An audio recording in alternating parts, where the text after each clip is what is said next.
What really matters is that you come together and can form it, can shape it, and can deliver the value that is required. Is the future for ports and terminals to invest more into logistics operations on the land side? Because that will give you some element of control on that part too. I think we have to invest.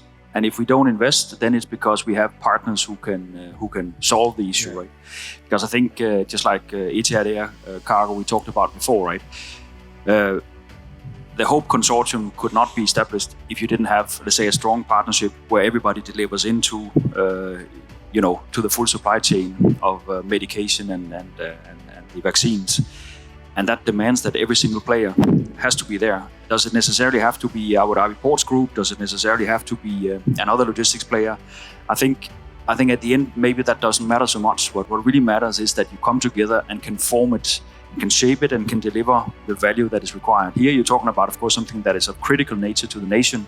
So that is something that must be resolved and has highest priority in all the companies, and it works very well.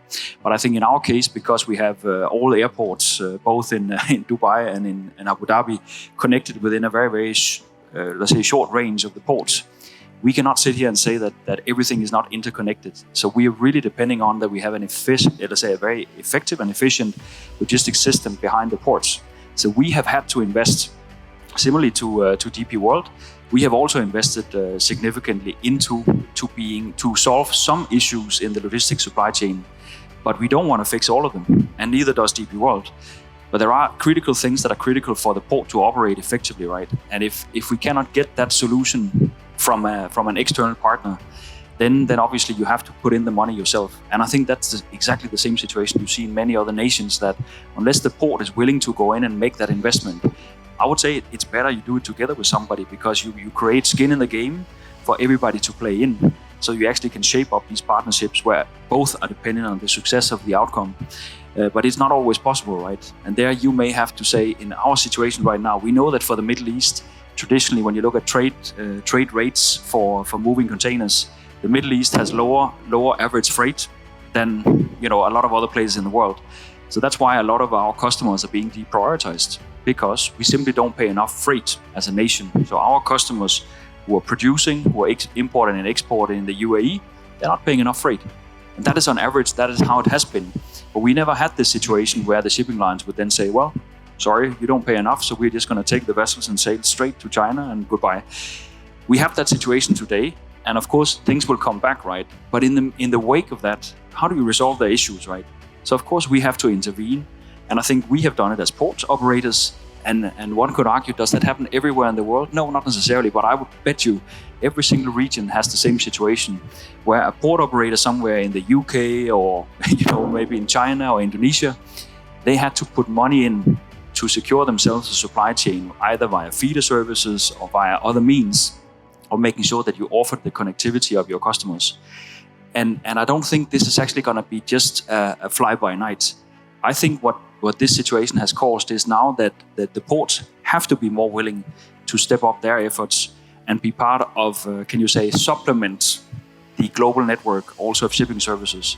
And I think this is what the shipping lines are losing now, because they have taken great advantage of the last couple of years.